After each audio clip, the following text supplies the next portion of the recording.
Pay Me No Mind sports and entertainment video for anybody that watches the video after the fact.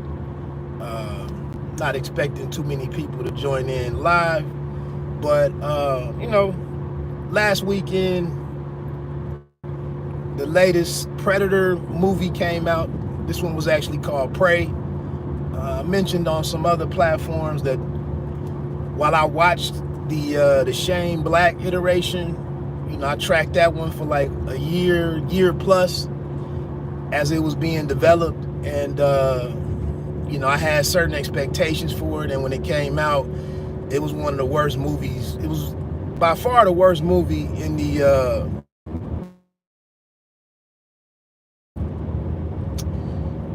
franchise history. But this one kind of snuck up on me. I really didn't know a whole lot about it until like a week and a half, maybe 2 weeks prior, when I noticed the trailer on Instagram or something, and then went from there and checked it out. And obviously, once you get an idea of who the person is gonna fight the Predator, once you get an idea of who that is, I mean, you can form your opinion on whether or not you're gonna sit this one out or not. So it ends up in this one. The Predator has faced off against Arnold Schwarzenegger and his crew. It faced off against Adrian Brody and a collection of different kinds of warriors across the planet. A sniper. I think the one Latina was a sniper, I believe. Mahershala Ali was like from a soldier, a guerrilla over in one of the countries in Africa somewhere. I thought it said maybe the Congo. Maybe, I can't remember. That was a while ago. Danny Glover and the LAPD squared off again, and Gary Busey and his tactical team, they squared off against the Predator. We had the Predator square off against the Alien, and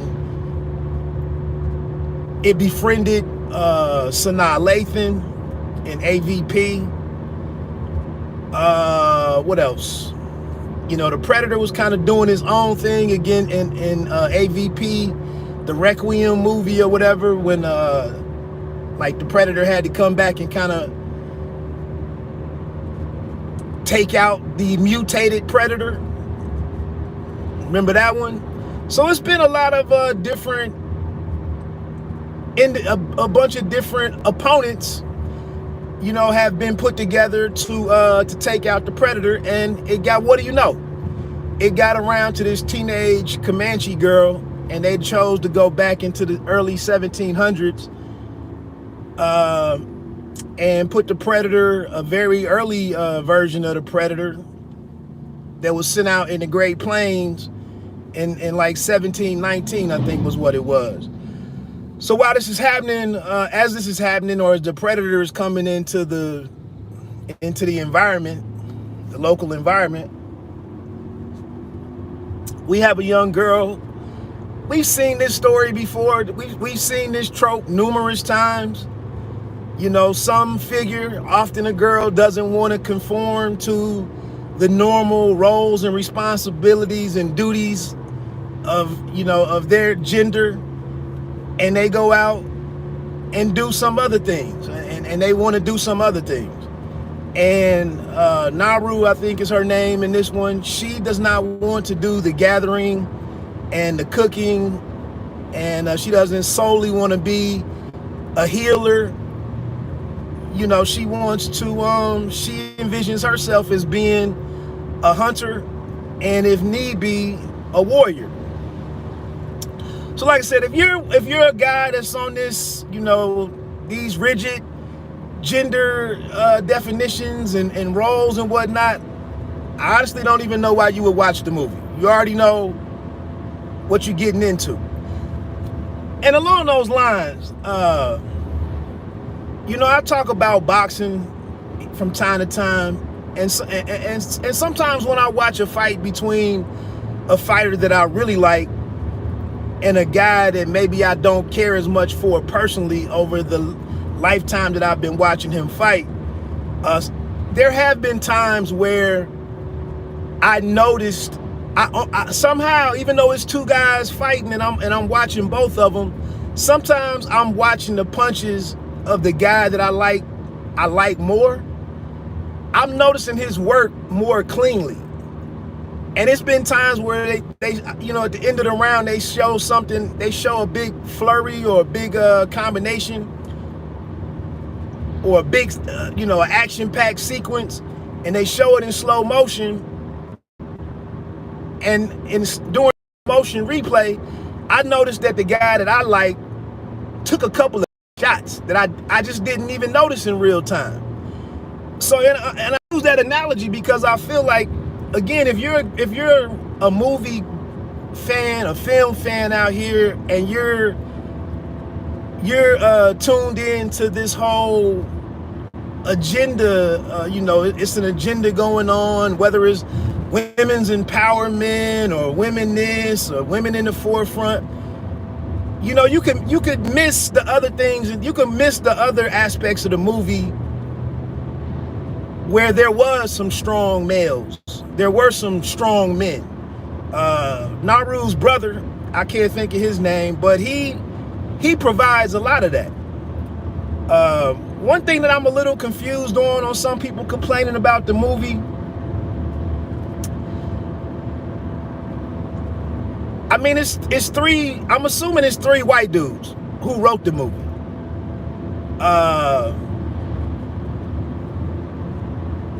You know, what would they really be accomplishing in the grand scheme of things? You know, what would they really be changing in the world with showing this woman fight this fictional creature, this young woman? What would they really be doing? What would really be accomplishing? Or did it, like I said, did it just get to the point where, damn, we've had the Predator face everything else, it's just a woman's turn? Is that what they got around to? I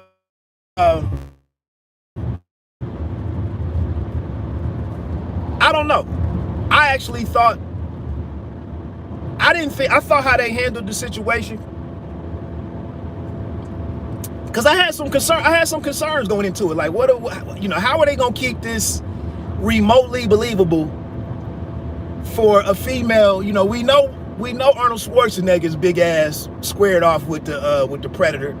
We see how physically, you know, strong the athleticism is extreme. Like, the Predator is a tough out. So what were they gonna do to make this girl be to make it be remotely believable? And I don't think they did a horrible job, keeping in mind that it's a fictional story. It's a movie. I was joking around on some other another person's breakdown and panel on it with the whole Cat Williams joke. Like, we're gonna kill the tiger for being a tiger. We're actually gonna go out here and be up in arms about a movie being a movie? What are we doing? So when in my opinion, in checking it out, man, I felt like the three writers, I gotta give them some credit. I felt like they actually didn't do a horrible job. They spent the whole movie showing you how this young girl started figuring it out and putting together how to give herself a chance to succeed in that confrontation. I mean, if you weren't so stuck on what you were stuck on with your bias and prejudging what was going on, they learned from her brother. She had to take some tutelage from him. She had to be admonished by him. She had to take some criticism from him to understand why she wasn't a man, and why she couldn't do what a man would do or go about a conflict how a man would go about it. And then he chastised her and told her, you know what? You talked all this shit and got us out here and got out here into the mix, and you was afraid to shoot your shot. Like, we can't even depend on you. So they showed you. She was a healer. She actually had to take her healing skills and use it kind of in reverse when necessary. She definitely had to be more of a strategist and more conniving and use more guile than Braun. She'd also taken the time to train the dog to aid her in whatever she was trying to do. Again, to fill in her shortcomings as a female, as a woman. That's why she took this time to train up the dog to be as effective in its role in helping her out when she did need to hunt. I mean, if you missed it, you missed it. And if you didn't want to see it, then, you weren't going to see it.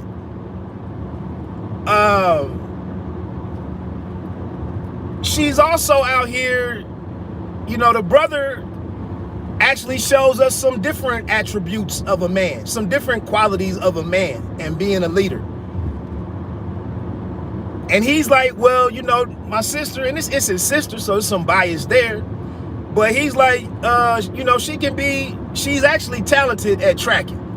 She actually can help us as this hunting party. She actually brings some value to the table. She might be better at tracking than 2 or 3 of you dudes, really.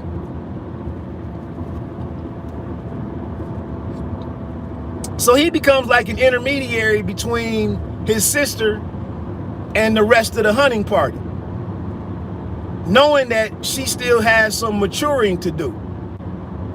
I actually see some dudes that are like, man, she wasn't likable. I didn't like her.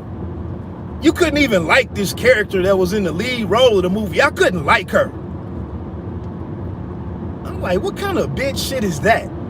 You didn't like a character. She was written to not be liked in that particular moment. She's going through some growing pains in a very short amount of time. She was learning how to take instruction, how to play her role on the team. Yeah, you have these aspirations that you want to prove you, but when you out here with us, you need to conform to the team. She gets these lessons. But like I said, it's all condensed into like 10 minutes.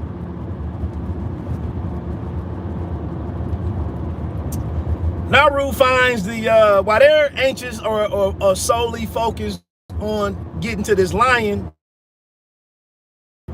for this hunt, Naru was like, hey, it's something else out here. I saw it's something in it's something out here that is deadly, that's strong as hell, and more powerful, and has some weaponry. Like, it's a really truly formidable force out here, and they didn't want to hear it. Again, it's written this way. It's written to be conflict between the members of the cast. If they were all out here skipping arm in arm, skipping down the yellow brick road, what would be the movie? What would there have been to watch? So she tries to go help her brother, fights with the other dudes when she was sent back to the camp. But she's like, well, my brother's out here and he's not aware of what's out here, that there's something else out here. He needs help. He needs my help. So she goes back to help him. Of course, she puts herself, we see the first time that she's face to face with the lion. Again, this is the setup. This is the setup of the movie. If you didn't like it at this point, turn the shit off. Do yourself a favor. She has an accident. She can't strike when she's supposed to. and she ends up, knocking herself out or whatever, and her brother and the other dudes come and help her. She learns that she's not ready, whatever. The brother stays out overnight, ends up killing the lion, comes back the next day and presents the tribe with the head of the lion that he's killed. And he's established as one of the warriors, one of the superior hunters in the tribe. And as Naru is watching this, all the adulation and the praise being heaped upon him, she's salty. You can get mad if you want to that she appeared to be hating or player hating.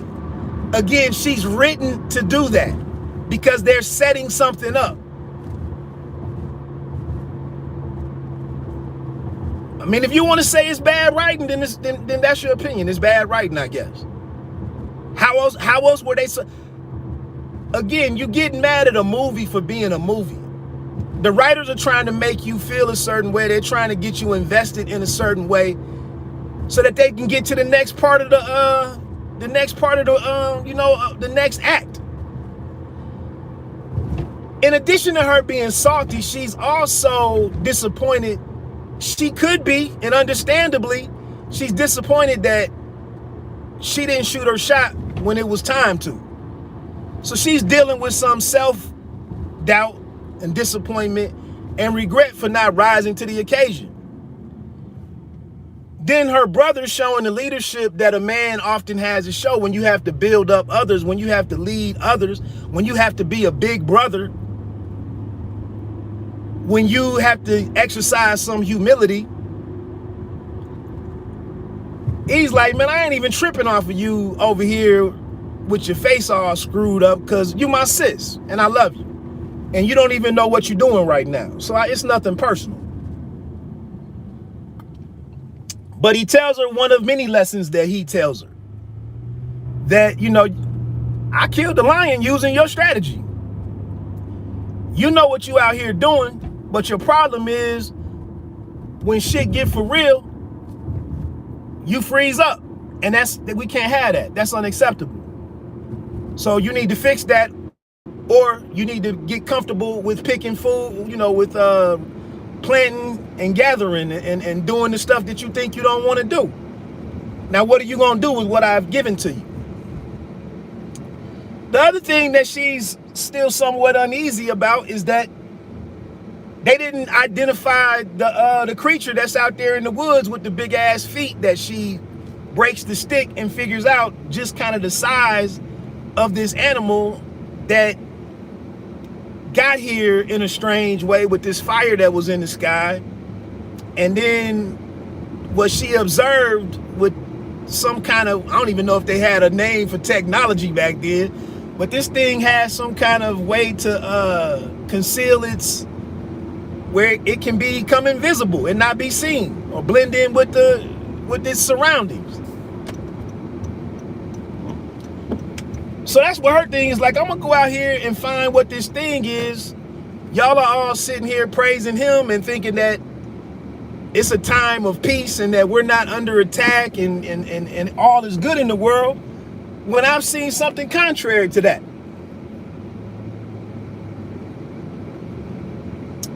Again, this is how movies are. I mean, this is basic storytelling. I mean, if you ain't like the movie, then turn it off. So anyway, she goes out here to do her thing and be the heroine and all of that, and square up with the predator. And then this French group gets introduced into the story, which we had already been shown. Somebody killed all of the buffalo and took the coat or the hides or whatever from the buffalo and left the meat to spoil. And obviously that's a threat to the Comanche. Why would you waste these animals like this that we depend on? She gets taken into custody. They kidnap her. They've also gotten her brother. And during that time, she learns another lesson that she uses later in the movie. When she actually has to fight the predator. So I'm gonna skip towards the end because I'm getting ready to get out of here. I was braced the whole time for how this little girl was gonna fight the predator and how they were gonna handle this. Was it gonna be a total miss, or were they going to do it in a smart way, if that's possible? Obviously, we saw earlier in the movie that she fell into this pit. It wasn't quicksand, but it was like some kind of slow sinking pit that she had to figure out how to get out of. Big major foreshadowing. Just like Arnold had to use some kind of some traps and booby traps to take down the predator, you knew that we were going to see that pit again. It was kind of like Atreyu in the never-ending story. Some mud or whatever, some marsh area. But she noticed she had to lure him to that, to get him stuck and immobilized or something, and then she might be able to do something. Where I think that the writers were somewhat smart and somewhat believable in handling the one-on-one against Naru, her brother, when they got freed at the camp and the brother got on the horseback, he actually inflicted quite a bit of damage on the predator. So the predator was wounded. At the same time as the predator is going through the Frenchmen and killing off all of them, he's starting to lose a lot of his weaponry. And the one thing that they brought back from the first movie is that for some reason it wasn't a point where he was on the cusp of dying, but for some reason he activated the suicide bomb thing. I don't know why he chose to do it at that moment, but that's one of his bigger weapons. But that's how the predator has always met his demise, is it gets too cocky with killing off these lesser beings, these lesser predators, that he's stronger and better than and better at killing than. And he tends to strip away all of his advantages over the course of the movie, and offers to go mano a mano with the last person standing, which is how he gets to him and Naru. But like I said, once they meet, she's had a chance to study him. She learns how the predator. She's sitting here learning how he thinks, learning how what his tendencies are, what his go-tos are, what his rules of engagement are. And then she notices his weapon system. And it's like, and she sees how deadly and how effective it is. And that's like her whole strategy is, how can I use his own weapons against him? Because I can't do nothing with this big son of a bitch. So like I said, when they do get to squaring off, while we didn't know much about her as a warrior and hand-to-hand combat, except for wrestling with her brother's friends and whatnot in the hunting party, but here against the predator, yeah, it's some over-the-top stuff, and she lands the first significant blow when she chops off the predator's arm, further helping her cause. Now, yeah, how many, like I said, I'm sitting here looking for the bullshit. Like, hey, if he hits her one time, it's a wrap. It would be. There's no way that she could take a punch from what we've seen from the predator. And he kind of like slaps her or backhands her or something. It's not like a full punch to the face. It's not a prolonged beating like Arnold Schwarzenegger took. He like I said, kind of like backhands her or something is how he strikes her.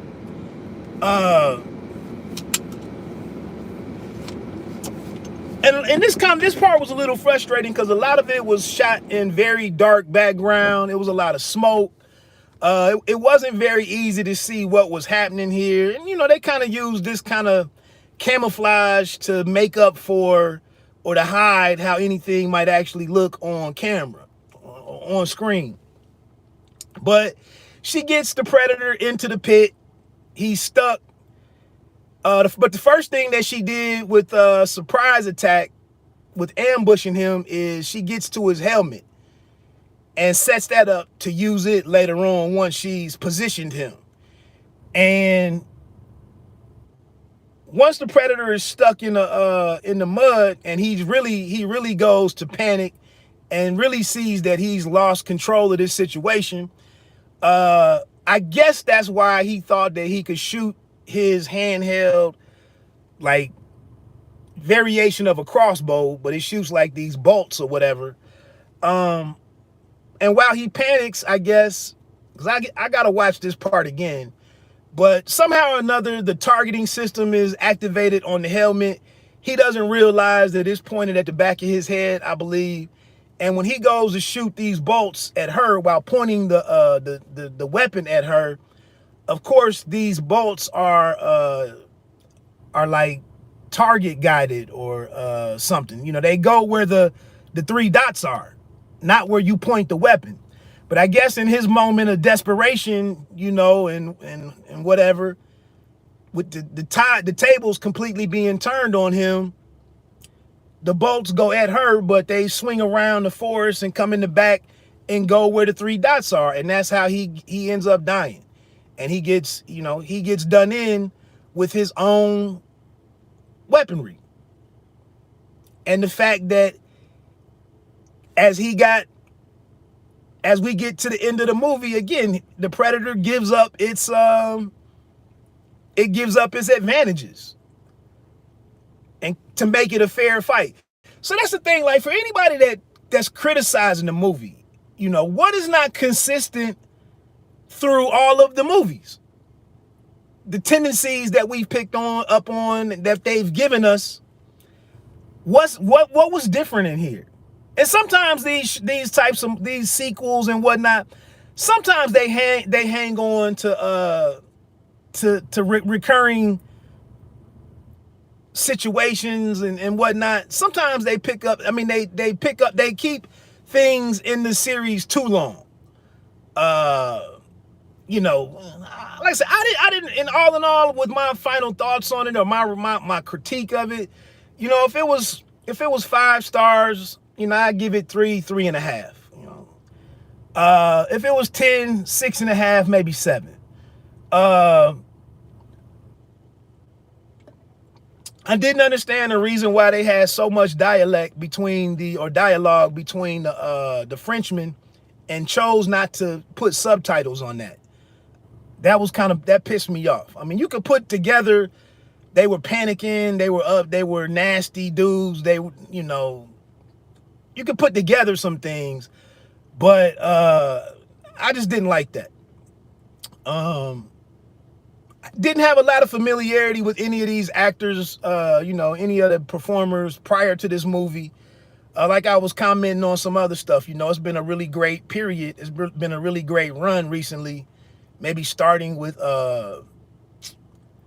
Yellowstone, Fortitude, even Under the Banner of Heaven has Gil Birmingham from Yellowstone.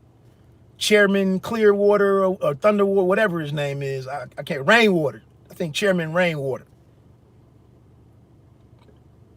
Dark Winds is out there, another show centering on Native Americans, a Navajo police station.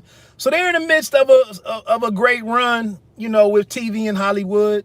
I'm not mad at it. You know, they chose to do something else with the writers and the creators, you know, the director and whatnot. I'm not mad at the movie. It's not a bad way to bounce back after The Predator, Shane Black's iteration. So, hey, you know, it's a lot of ways to interpret movies. You know, if you're having a lot of heartburn over a certain issue, you know, you may be sensitive to some themes and some aspects of this movie. You know that going in. You chose to sit down and watch it. Like I said, I thought the writers They didn't do it that bad of a job with what they set out to, with the story that they set out to tell. I got to get out of here, man. Pay me no mind, sports and entertainment. You don't have to be great to start, but you have to start to be great. I'm out.